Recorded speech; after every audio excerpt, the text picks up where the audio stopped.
भाजपा से बजट चर्चा के ऊपर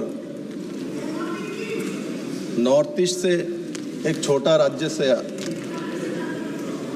मैं संसद के नाते चुन के आया हूँ। सिर्फ 2 ही एमपी है और सबसे छोटा राज्य है सिक्किम के बाद। और आज मुझे बोलने का मौका दिया गया इस बजट के ऊपर। मैं इसलिए हमारे दल के सबसे बड़े नेता, देश के यशस्वी प्रधानमंत्री आदरणीय नरेंद्र भाई मोदी जी का आभार प्रकट करता हूं और साथ ही साथ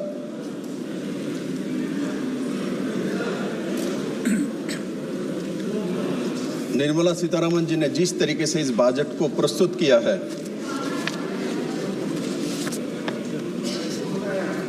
मैं इसका सराहना करता हूं और इसके समर्थन में खड़ा हुआ हूं। माननीय अध्यक्ष महोदय, शैलजा जी बोल रहे थे, मैं सुन रहा था।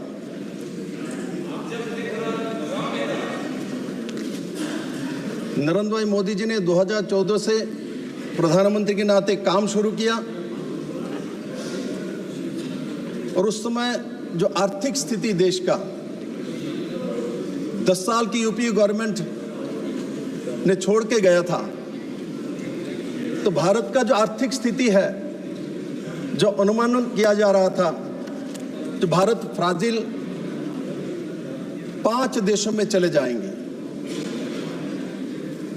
और माननीय प्रधानमंत्री नरेंद्र भाई मोदी के नेतृत्व में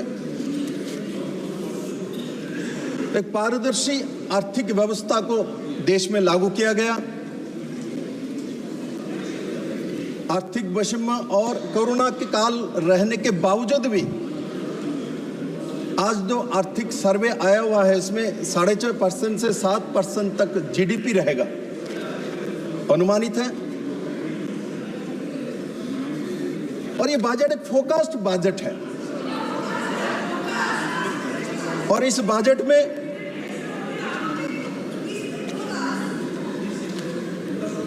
लगभग 48 लाख करोड़ का बजट पेश किया गया है।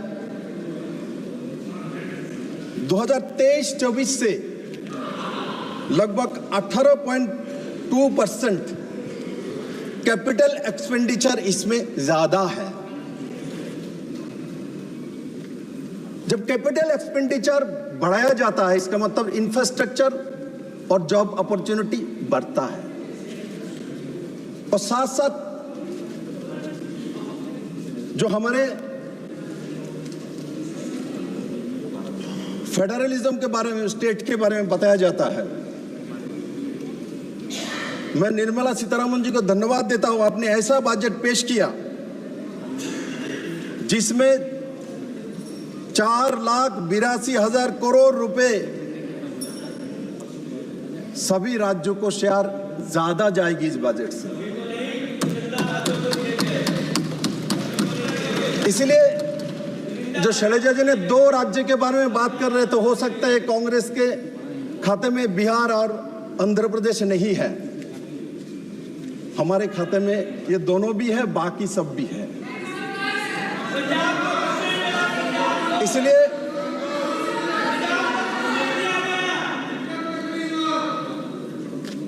इस बजट के माध्यम से जो सर्वांगीण विकास और उस तरफ माननीय प्रधानमंत्री जी ने रुख किया है।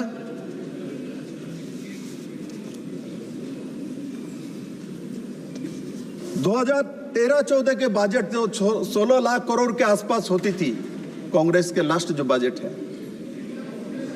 और आज वो 48 लाख करोड़ में पहुंचा हुआ है।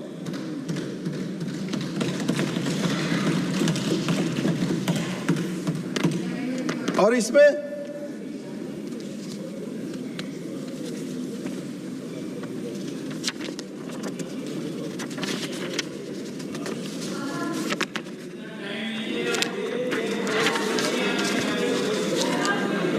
प्रेशर 5 साल में, इसमें 5 साल में 4.1 करोड़ युवाओं को रोजगार, कौशल और अवसर पर मुहैया कराया जाएगा। अभी रोजगार के बारे में बात हो रहा था, मैं आता हूं। और इसमें देश के जो 500 टॉप जो कंपनीज है जो रोजगार सृजन कर सकता है, इस 500 कंपनियों में पोर्टल के माध्यम से एप्लीकेशन लेके 1 करोड़ युवाओं को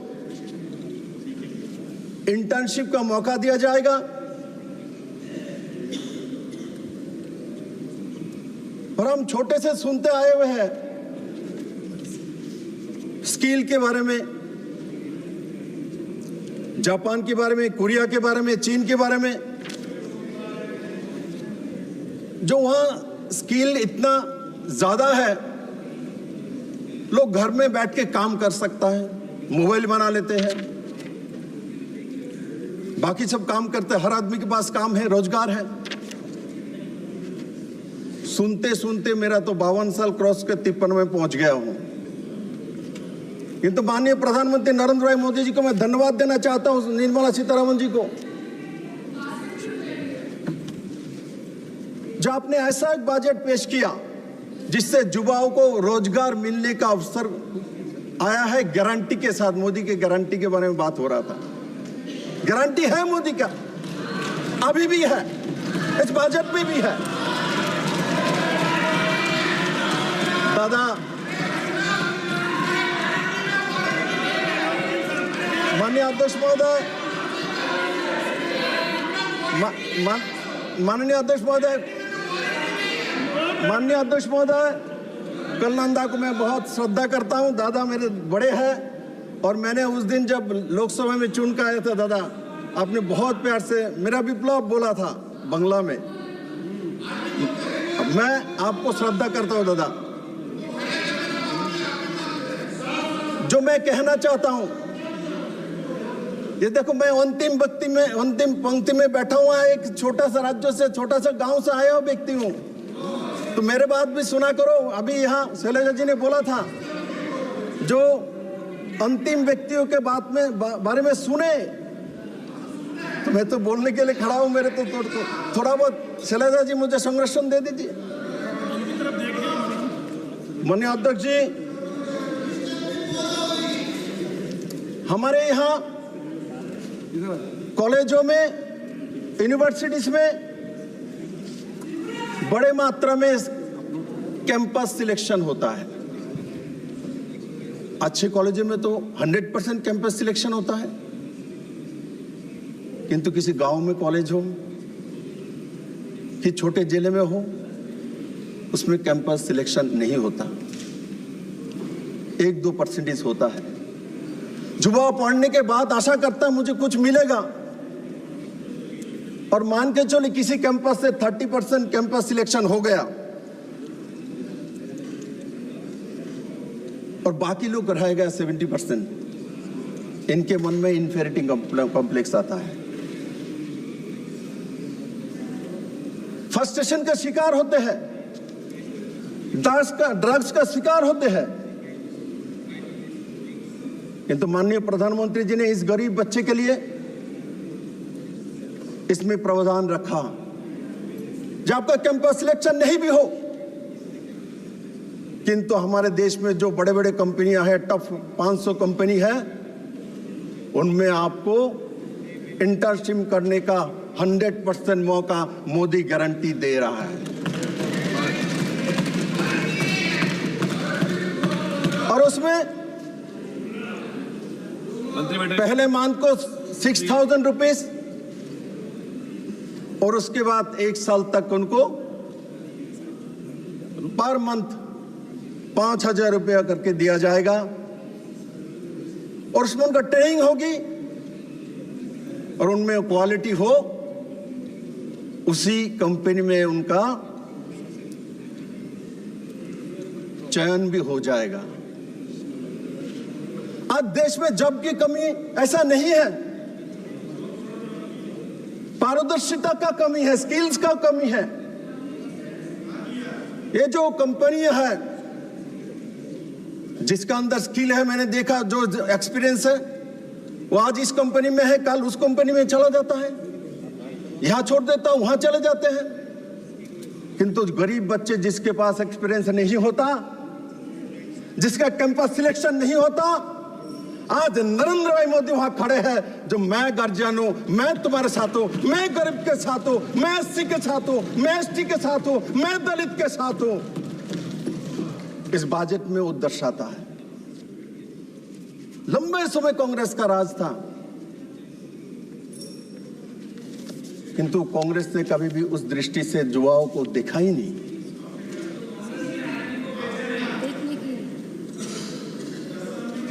माननीय अध्यक्ष महोदय,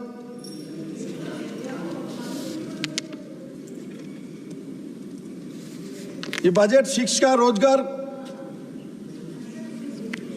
विकास के लिए 1.48 लाख करोड़ का प्रावधान रखा गया है। यहां से उठ रहा था बोले कुछ व्यवस्था ही नहीं है, बड़े मात्रा में रखा गया है।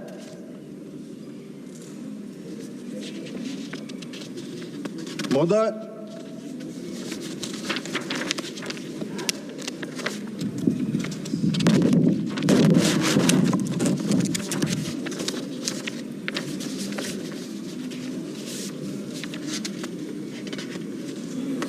इस बजट में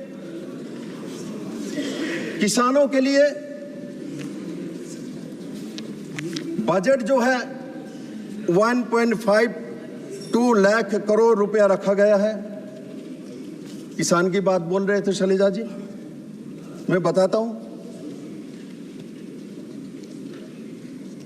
सिर्फ बजट इसमें 1,52,000 करोड़ रुपए है, किंतु इसमें किसानों के लिए फर्टिलाइजर में सब्सिडी भी 1.75 लाख करोड़ है एक्स्ट्रा, वो भी किसान के लिए जा रहा है।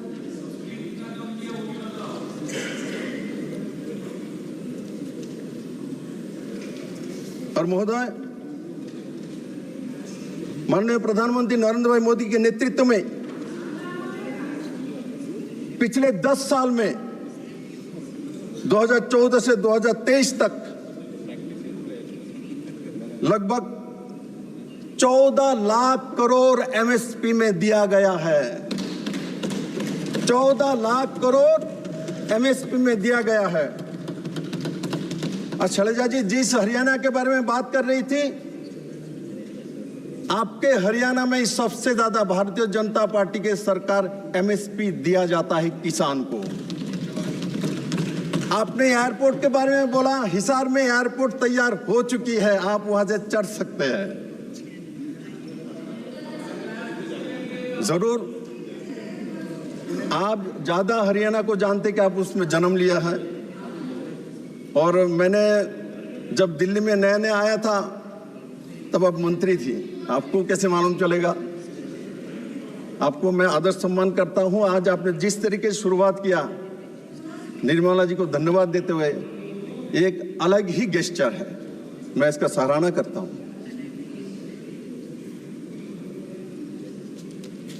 अध्यक्ष महोदय,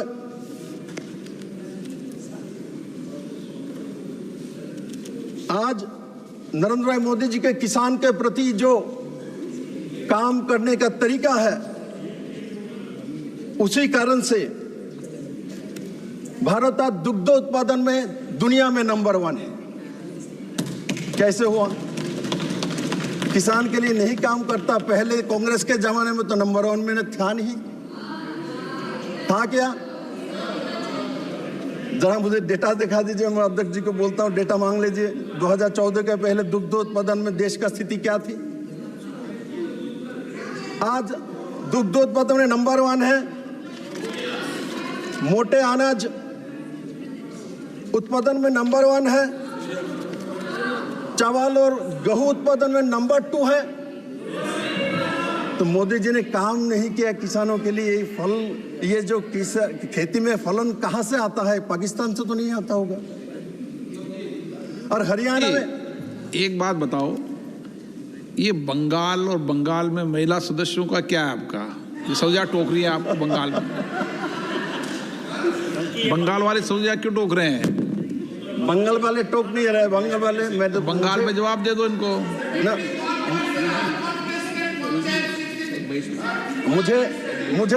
मुझे ज्यादा उत्साहित कर रहा है।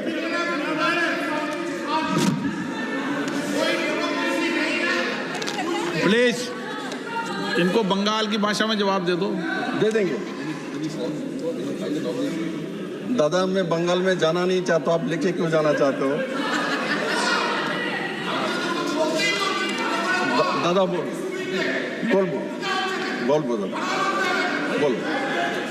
तो कलंदा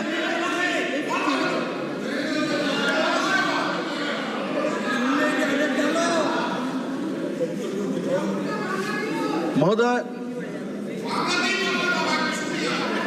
नरेंद्र भाई मोदी ऐसा एक प्रधानमंत्री है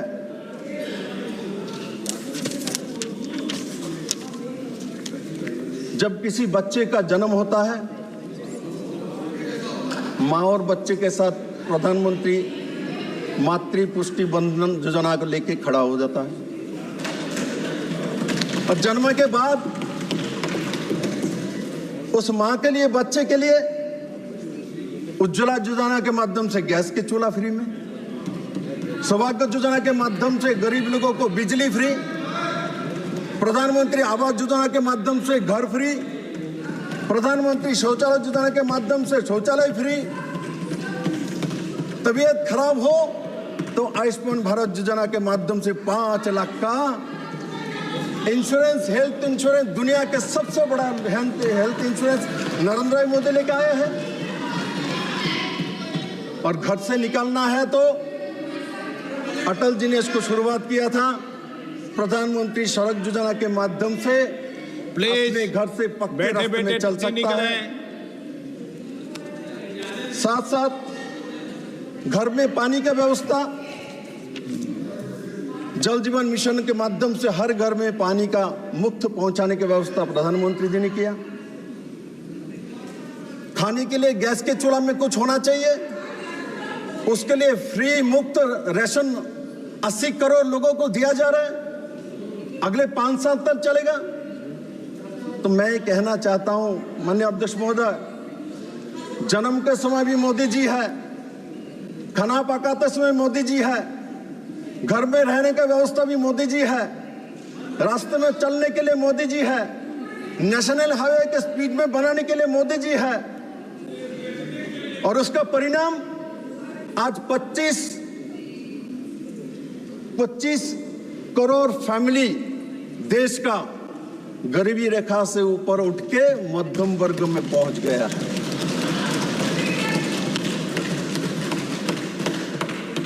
अब वो लोग नहीं चाहते कि भाई गरीब मध्यम वर्ग में पहुंचे नहीं, क्या करूं मैं?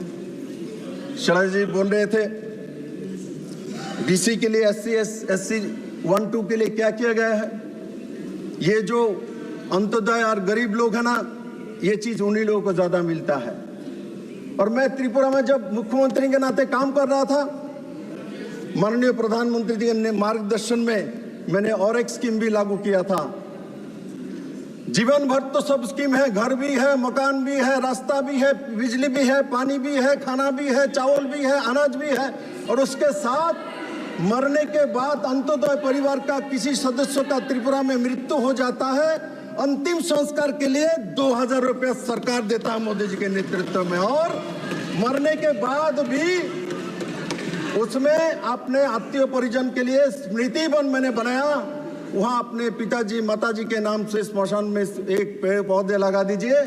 उस पौधे में लोगों को ऑक्सीजन देने का काम भी, राहुल गांधी को भी ऑक्सीजन मिलता है, हम लोगों को भी ऑक्सीजन मिलता है, उसका व्यवस्था भी मोदी जी ने ही किया है मेरे मित्रों।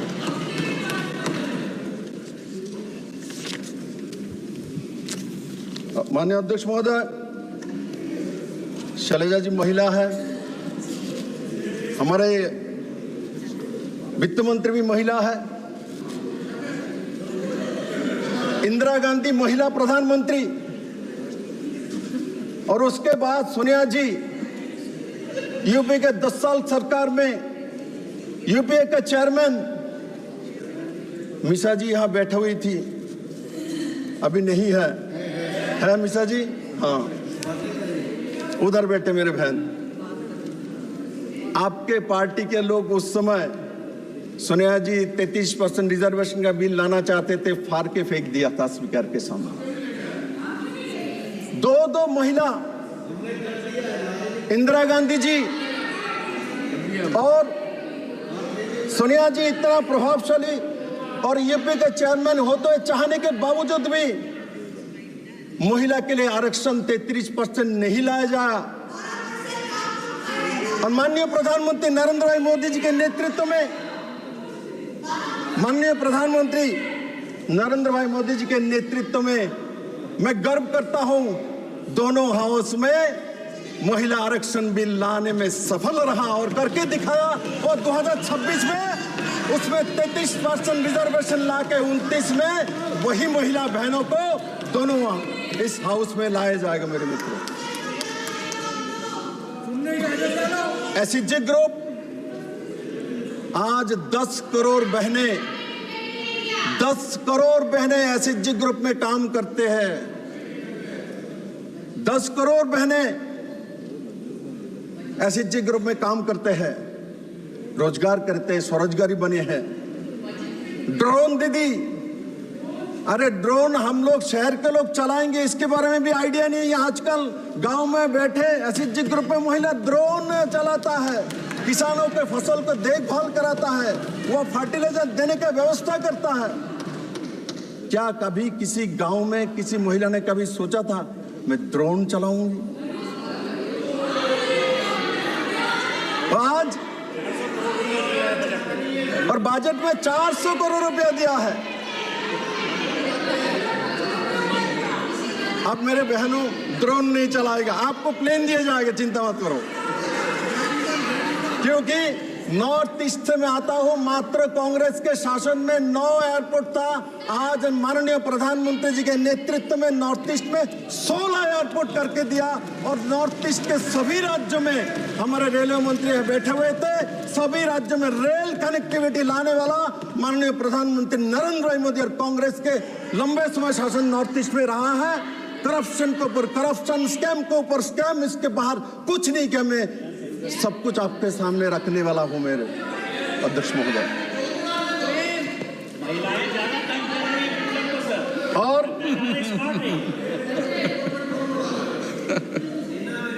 इस बजट में 3 लाख करोड़, 3 लाख करोड़, दादा बोलছি তো, दादा बोलले बांग्लाते बोलो,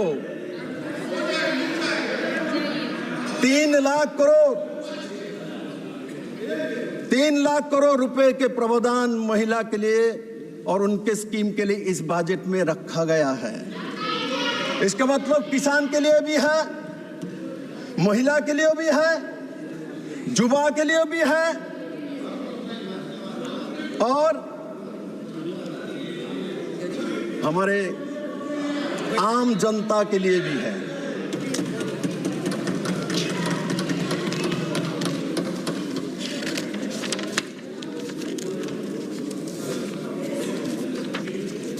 माननीय अध्यक्ष महोदय,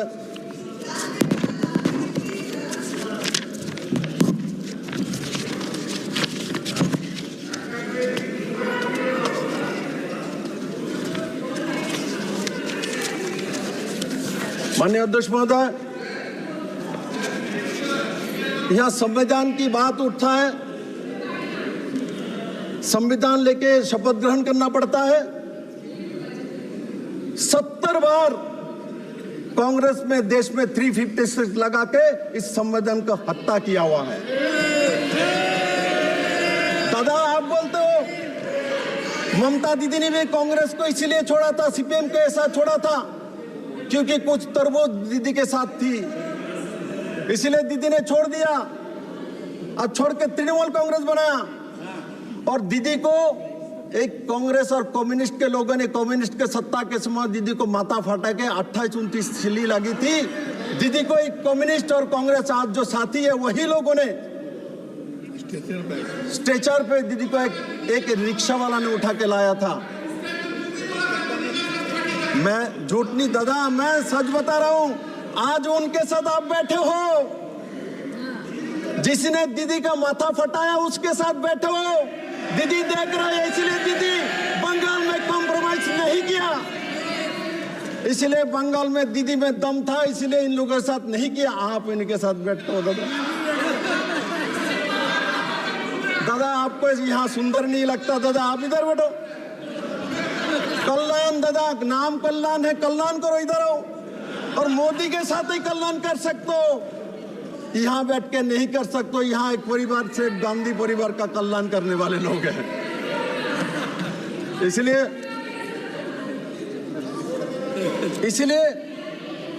मैं जिस स्टेट से आता हूं त्रिपुरा, सुन लो माननीय अध्यक्ष महोदय, मैं जिस स्टेट से आता हूं उसमें भी एक बार मिडिल में कम्युनिस्ट के मिडिल में कांग्रेस की सरकार आई थी।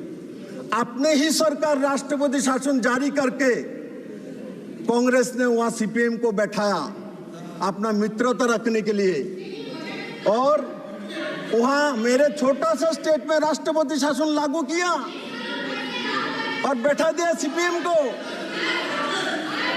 ये काम किया है माननीय अध्यक्ष महोदय। मनमोहन सिंह जी 10 साल तक देश के प्रधानमंत्री रहे हैं, 10 साल तक प्रधानमंत्री रहे हैं, और इस 10 साल में असम से राज्यसभा एमपी रहे वो। गोगोई जी यहाँ बैठे हुए, असम से ही राज्यसभा एमपी रहे प्रधानमंत्री मनमोहन सिंह 10 साल, किंतु नॉर्थ ईस्ट में एक बार भी नहीं गए। मेरे स्टेट में तो मैंने फोटो भी नहीं देखा उनका। और प्रधानमंत्री नरेंद्र भाई मोदी अब तक नॉर्थ ईस्ट में 90 बार जा चुके हैं। मंत्री परिषद तो बैठे हुए 700 बार नॉर्थ ईस्ट में प्रवास किया है, और आज नॉर्थ ईस्ट के राज्य 85% ज्यादा कृषि जो उत्पाद को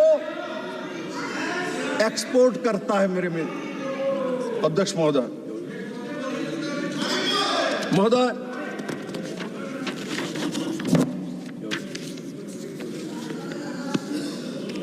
संविधान की बात करता है।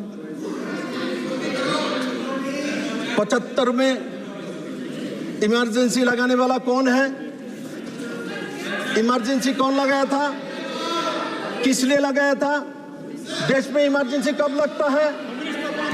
जब देश में कोई खरा होता है, देश में कोई डिजास्टर होता है, कोई युद्ध होता है। किंतु 75 में क्यों इमरजेंसी लगा? किस कारण से लगा? एक व्यक्तिगत, एक परिवार, एक व्यक्ति के लिए इमरजेंसी लगा देगा। भारत जैसा गणतंत्र का हत्या करने वाले संविधान लेकर घूमता है, संविधान लेकर घूमता है। इस देश को इमरजेंसी, एक परिवार के लिए, एक इंदिरा गांधी के लिए इमरजेंसी लगाया गया। देश में युद्ध नहीं था, देश में खरा नहीं था, फ्लड नहीं थी। वो लोग बोलता है संविधान की बात। बाबा साहब अम्बेडकर को इलेक्शन में हराने का काम किया है कांग्रेस ने, हाउस में जाने नहीं दिया। और माननीय प्रधानमंत्री नरेंद्र भाई मोदी जी को मैं सल्यूट करता हूं कि आपने पंच तीर्थ बना के इनको जवाब दिया जो हम सबके साथ है।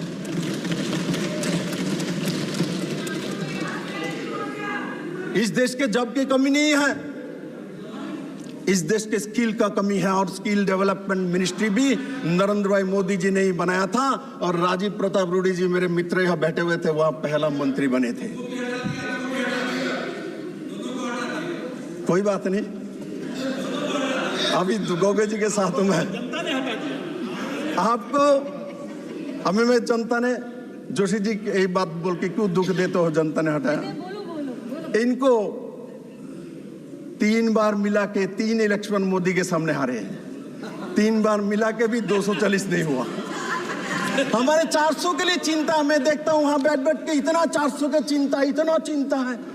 मैं अभी तो इतना चिंता नहीं किया, बाद में आपके चिंता के कारण हमारा चिंता भी हुआ। मेरे लिए, हमारे पार्टी के लिए इतना सोच रखते हैं 400 पार क्यों नहीं हुआ। माननीय अध्यक्ष महोदय, ये 400 पार करेंगे। 2047 तक भारतीय जनता पार्टी और एनडीए का गवर्नमेंट रहेगा। 400 पार करके जनता आपको जवाब देगा जवाब। माननीय अध्यक्ष महोदय,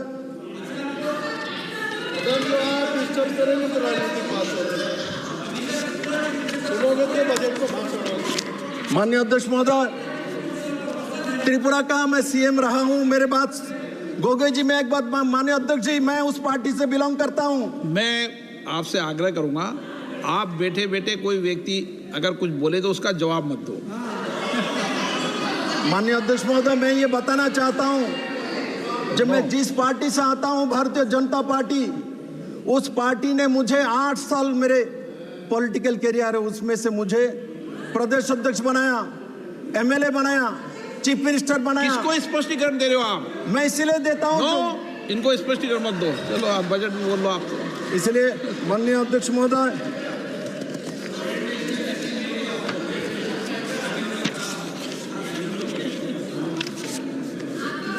माननीय अध्यक्ष महोदय, नॉर्थ ईस्ट में लंबे समय इंसर्जेंसी रहे हैं। मोदी जी के नेतृत्व में बोडोलैंड का समाधान हो, नागालैंड का समाधान हो, 60% नॉर्थ ईस्ट में आफ्सा खत्म करने का काम हो। और माननीय अध्यक्ष महोदय, आपको जानने के बाद बहुत दुख होगा, मेरे राज्य त्रिपुरा में अपने ही देश के जो जनजाति है, मिजोरम से डिस्प्लेस होकर 1998 में त्रिपुरा में रिफ्यूजी जैसा 23 साल रहे हैं। कांग्रेस और कम्युनिस्ट के सरकार रहे, केंद्र में मिलीजुली सरकार रहे हैं। एसटी एससी की बात करता है, रिफ्यूजी कैंप पे 23 साल रहना पड़ा 36,000 फैमिली को। इनको ना पढ़ाई का, ना वोटाधिकार, कुछ भी नहीं था। जनजाति है, एसटी है, गरीब है, और इनको हक दिलाने का काम, स्थायी रूप से त्रिपुरा में रहने का काम आदरणीय प्रधानमंत्री नरेंद्र भाई मोदी जी ने 600-700 करोड़ रुपए के पैकेज देके किया है। मेरे मित्रों, अध्यक्ष जी, ये कोई छोटी बात नहीं है। 23 साल तक अपने देश में कोई रिफ्यूजी बन के रहता है। क्या कर रहे थे केंद्र में सरकार? त्रिपुरा में कम्युनिस्ट के सरकार, इनके एक समय 5 साल में मिलीजुली सरकार थे, सपोर्ट था। किंतु ऐसे जनजाति के लिए, ये एसटी समाज के लिए काम नहीं किया गया है। त्रिपुरा में लंबे समय इंसर्जेंसी थे। एनएलएफटी को सरेंडर करने का पद्धति अमित भाई शाह गृह मंत्री जी ने करवाया। इसलिए नॉर्थ ईस्ट की बात हो और पूरे देश की बात हो,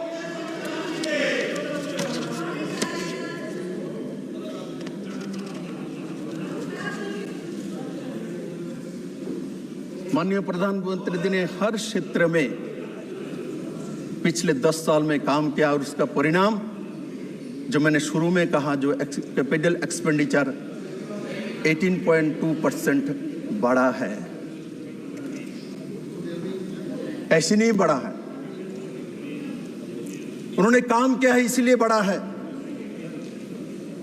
और मैं विश्वास करता हूं माननीय प्रधानमंत्री नरेंद्र भाई मोदी जी के नेतृत्व में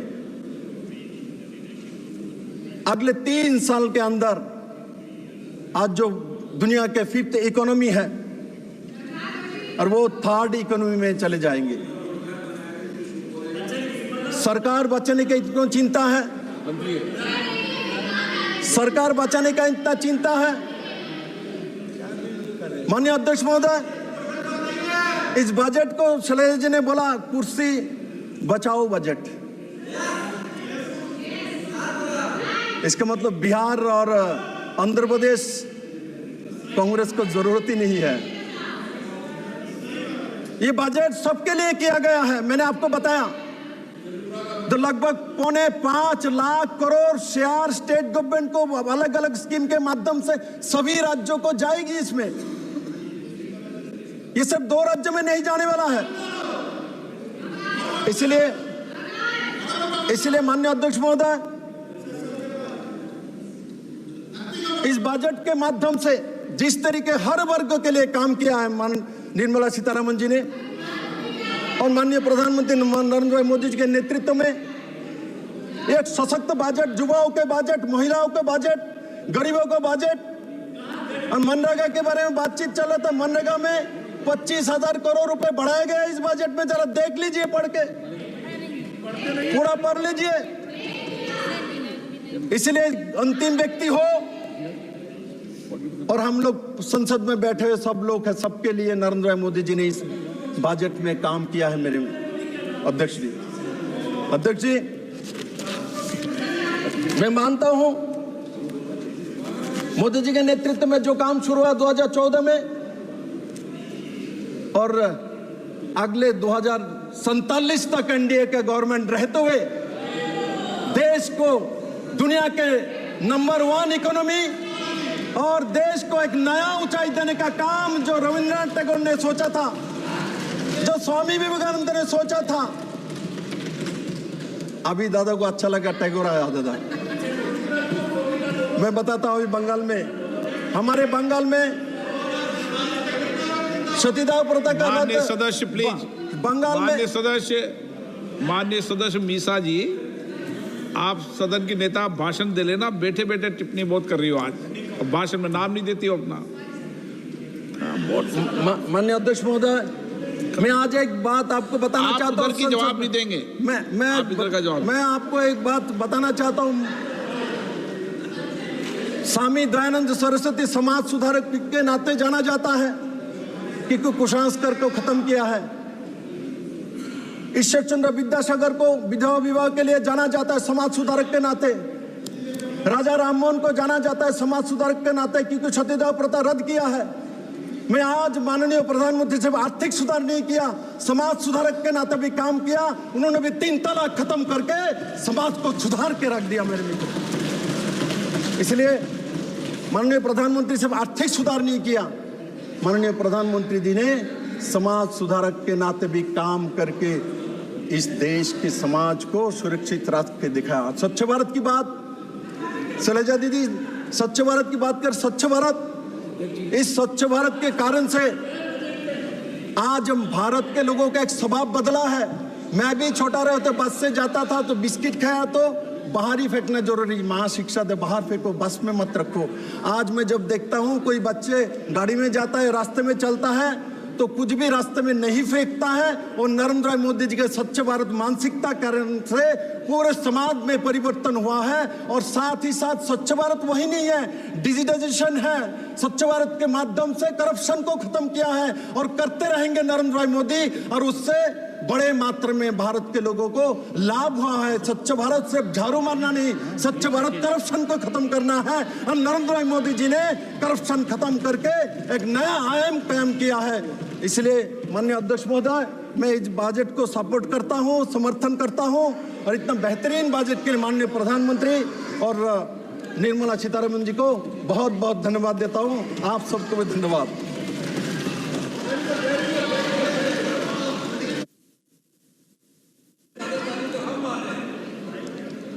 श्री वीरेंद्र सिंह जी।